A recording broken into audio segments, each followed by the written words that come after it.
Rádio Esportes. Debate. Vamos lá para o debate. Muitos temas relacionados à classificação do Cruzeiro às oitavas de final da Copa Sul-Americana. Falamos um pouquinho sobre o que foi o jogo, né, durante o primeiro tempo no noticiário. Vamos ampliar um pouquinho a discussão.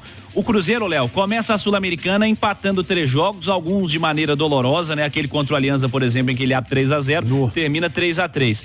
Como o Cruzeiro termina a Sul-Americana? Como você avalia o encerramento dessa etapa com o Cruzeiro líder do Grupo B? Em primeiro lugar, termina bem melhor do que como começou, porque começou com insegurança e termina como o primeiro lugar do grupo, classificado diretamente para as oitavas, com um objetivo bem cumprido. É lógico que não conseguiu ter facilidade. E acho que talvez tenha até um erro de avaliação meu, né, de parte da imprensa, de imaginar quando o sorteio aconteceu, né, quando os grupos foram formados, a gente olhava para o grupo do Cruzeiro e falava assim: Cruzeiro vai passar aí, Cruzeiro vai passar. Passou, foi o primeiro, mas não com a certa tranquilidade que eu confesso que até imaginei que o Cruzeiro poderia ter. Então, isso diz muito mais sobre os adversários também do que sobre o próprio Cruzeiro, né, Cirilo? A própria falta de conhecimento sobre a Universidade Católica, que deu trabalho. É um grande time? Não, não é. Talvez sobreviveria à Série A do Brasileiro? Acredito que não. Mas deu trabalho. Então, e o Cruzeiro que teve percalços nisso aí, né? Além do Cruzeiro ter um elenco mediano e não ter um elenco com muitas opções, o Cruzeiro contou com problemas de lesão. Ontem, por exemplo, foram vários cruzamentos para a área e o Dineno já está há quanto tempo aí fora? E tinha sido contratado para ser o centroavante do Cruzeiro. Não é um centroavante que o Pedro Lourenço imagina agora de nível, que é um nível bem superior. Mas era o que o Ronaldo pensava. Era o que o Cruzeiro podia, aquele Cruzeiro do Ronaldo. Então, com isso, ontem ainda não teve Arthur Gomes, que é um cara que tem crescido. Tem o Veron, que será tema do debate aqui, que tem muita qualidade, mas que não consegue emplacar. Então, Cirilo, tem problemas que o Cruzeiro foi ali se ajeitando para conseguir essa classificação. Poderia ter sido mais fácil? Talvez. Se todos os jogadores estivessem saudáveis, eu imagino que o Cruzeiro talvez teria um pouquinho mais de facilidade. Ora, o mais importante é a classificação, porque agora tem um tempo bem bom aí para essa quase que remontagem do time, essa qualificação do time, para poder encarar as oitavas com um outro objetivo. O Cruzeiro do Ronaldo era até onde desce. O Cruzeiro do Pedrinho não tenha dúvida que é para brigar para ser campeão.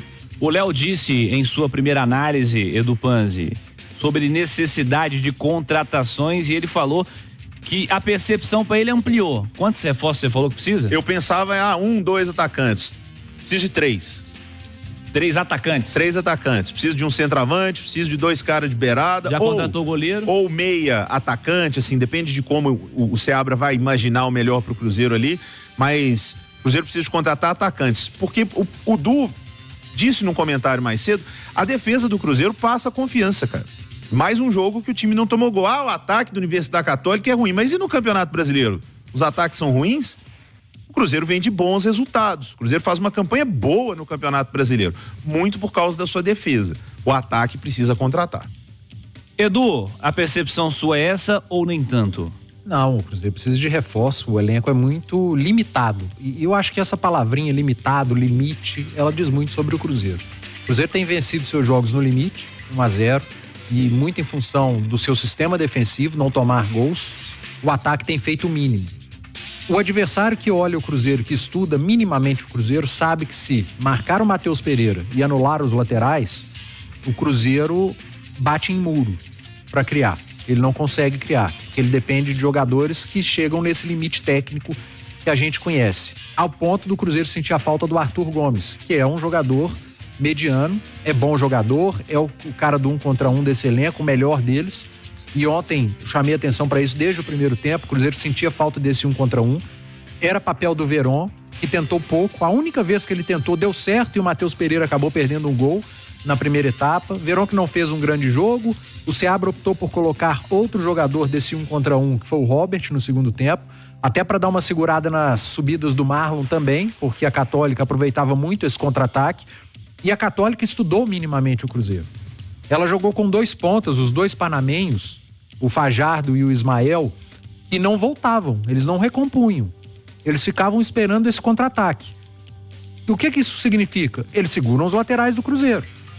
E o Matheus Pereira bem marcado. Aí o Cruzeiro passa a ter muita dificuldade de criar, cruzou muita bola no primeiro tempo, foi fazendo o nome do goleiro da Católica, não acertava esses cruzamentos, não tem aquele centroavantão que acha essas bolas cruzadas, então precisa se reforçar.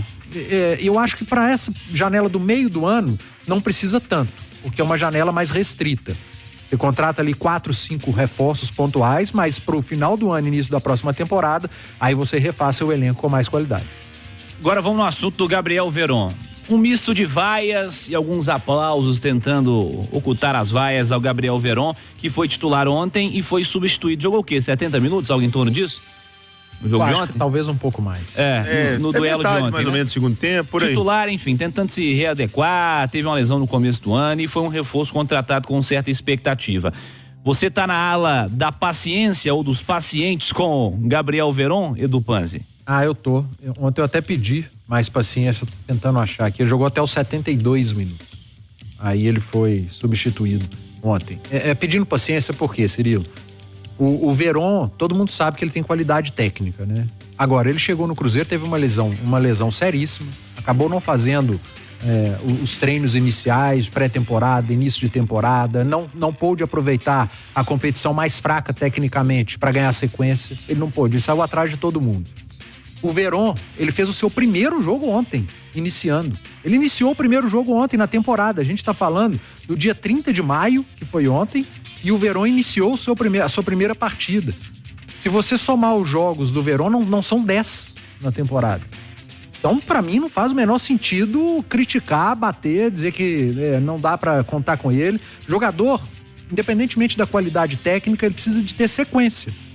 Eu até acredito que o Veron não vai ter essa sequência, porque o titular da posição é Arthur Gomes. A hora que ele estiver saudável, ele volta e será o titular. Mas o Veron já me provou em outro clube, no Palmeiras, que tem qualidade e que pode ser um jogador com essa qualidade para entregar ao Cruzeiro. Mas tem que ter um pouco de paciência.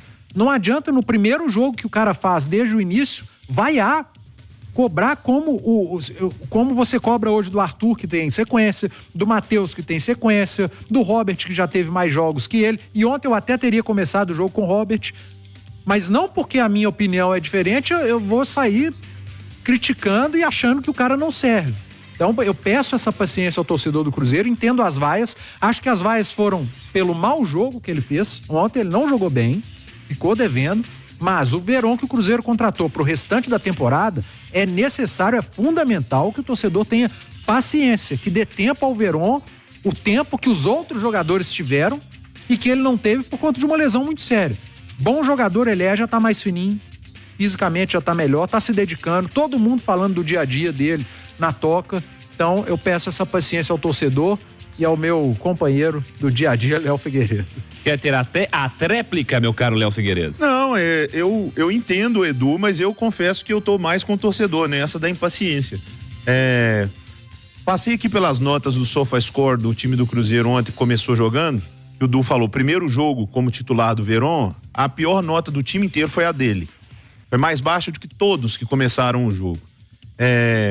Ele começou jogando ontem, mas ele tem participado de jogos. Em todos os jogos que ele entrou, ele conseguiu causar algum impacto? Não.